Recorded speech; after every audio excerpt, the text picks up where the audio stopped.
आज का जो टॉपिक है वो है क्लिफ्ट लिप, क्लिफ्ट पैलेट।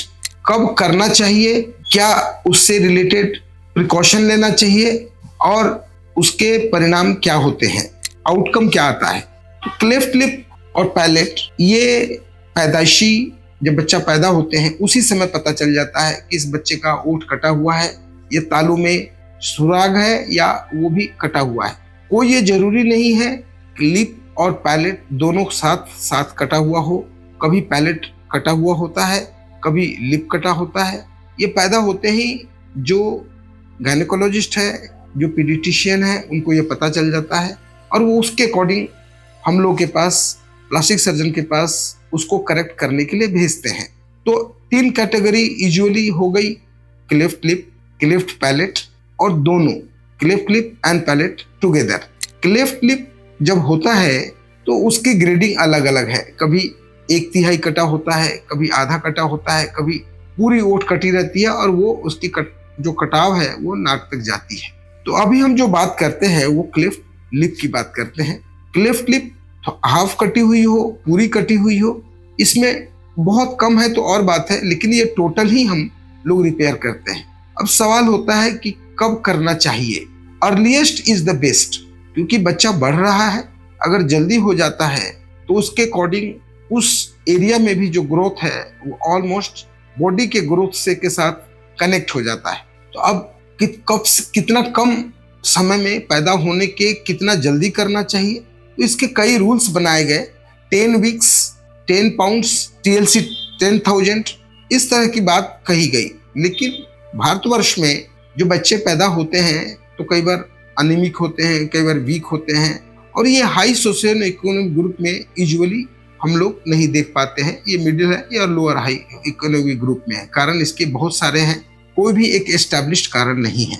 तो बच्चों को डॉक्टर के दिखलाने के बाद प्रॉपर इम्यूनाइजेशन जब हो जाती है, वेट अपने को लगता है कि ठीक ठाक है, कम से कम 12-15 पाउंड हो गया, अपने को लगता है कि स्टेबल है, वेल नरिश्ड है, तो हम लोग प्लान करते हैं। और क्लिफ्ट लिप के बहुत सारे टेक्निक हैं। मिलार्ड्स टेक्निक है, टेनिशन टेक्निक है, कॉम्बिनेशन टेक्निक है।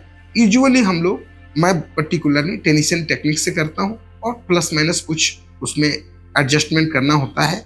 ऑपरेशन करते समय इन चीज़ों का ध्यान में रखना होता है कि लिप में स्कार कम हो, लिप की जहाँ रिपेयर होती है वो लेंथ ठीक हो और नोज के अंदर थोड़ा जो छोटा मोटा डिफॉर्मिटी है अगर प्राइमरली करेक्ट हो जाए तो ये बहुत अच्छी बात। अब हम बात करते हैं पैलेट की।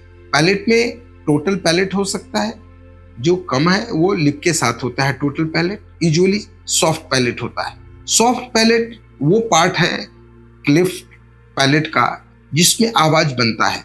तो उसमें हम लोगों ने ऑलमोस्ट तय कर लिया है कि 1.5 साल के पहले इसका ऑपरेशन हो जाना चाहिए। लेकिन जब पैलेट में प्रॉब्लम होता है तो बच्चों के कान से पानी आना, बच्चों के कान का खराब होना, बच्चों का फीडिंग, ये सब अफेक्टेड होता है। इसलिए उसमें हम स्पेशल फीडिंग की बात करते हैं। माँ को कैसे बच्चों को फीड कराना है, गोद में कैसे रखना है, बर्पिंग कैसे कराना है और पेशेंट को बीच में ENT चेकअप और इम्यूनाइजेशन के लिए पीडियाट्रिशियन के टच में रहना होता है। जब ये सारी तैयारी हो जाती है तो यूजुअली 1.5 साल तक बच्चा, 1.25 महीने का भी बच्चा इतना हेल्दी हो जाता है और जहाँ हमें ऑपरेट करना है वो जो तालू है वहाँ इतना टिश्यू मिल जाता है कि उसका ऑपरेशन अच्छी तरह होता है और इसके आउटकम बहुत अच्छे हैं। यूजुअली एक टेक्निक होता है डबल जेट प्लास्टी, इसमें बंद भी होता है और पैलेट की थोड़ी सी लंबाई बढ़ जाती है। जो लॉन्ग टर्म पेशेंट जब बात करता है या सांस लेता है उसमें ये आवाज़ जो बच्चे निकालते हैं उसका जो फोनेशन होनी चाहिए, जो टोन होनी चाहिए, वो इम्प्रूव कर जाती है। अब हो गया क्लिफ्ट पैलेट और क्लिफ्ट लिप। ये दोनों सर्जरी एक साथ की जा सकती है, सेपरेटली भी की जाती है। अभी भी हम प्रायः लोग लिप और पैलेट जब होता है तो पहले हम लिप करते हैं और फिर हम बाद में पैलेट करते हैं। कई बार बच्चा बहुत अच्छा हेल्दी है, सारे सिचुएशन कंपेटेबल है एनेस्थीसिया के पर्पज से, तो ये दोनों सर्जरी करते हैं। और दोनों सर्जरी अगर एक साथ होती है तो उसका आउटकम कंपैरेटिवली ऑलवेज बेहतर होता है। क्योंकि ड्यूरेशन लग जाता है या कई बार टिश्यू डिस्क्रिपेंसी होती है तो हम लोग सेपरेटली करते हैं और उसमें प्रिवेंशन ज़्यादा है और सेफ्टी ज़्यादा है। अभी भी नॉर्मली जिस तरह का क्लिफ्ट लिप और पैलेट हम लोग को मिलता है, प्राय हम लोग 2 स्टेज में ही करना चाहते हैं। क्लिफ्ट लिप और क्लिफ्ट पैलेट बच्चों को थोड़ा सा लंबे समय तक फॉलोअप में रखना पड़ता है, स्पीच थेरेपी करानी होती है, स्कार मॉड्यूलेशन के लिए ट्रीटमेंट देना होता है और पेरेंट्स को टाइम टू टाइम एश्योर करना होता है। क्लिफ्ट लिप क्लिफ्ट पैलेट के बाद एसोसिएशन नेजल डिफॉर्मिटी होती है, नोज की बनावट में काफी फर्क रहता है कई बार प्रॉब्लम होने के कारण। चूंकि ये पैदाइशी है तो उसका इफेक्ट नोज पर भी होता है।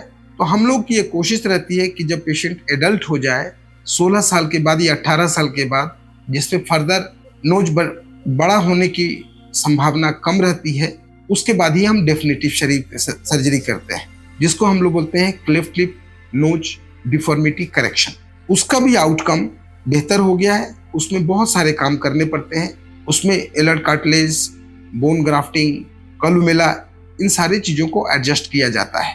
तो हमने क्लिफ्ट लिप से रिलेटेड सारी इंफॉर्मेशन दे दी है। जानकारी के लिए इतना इंफॉर्मेशन काफ़ी है। बहुत बहुत धन्यवाद।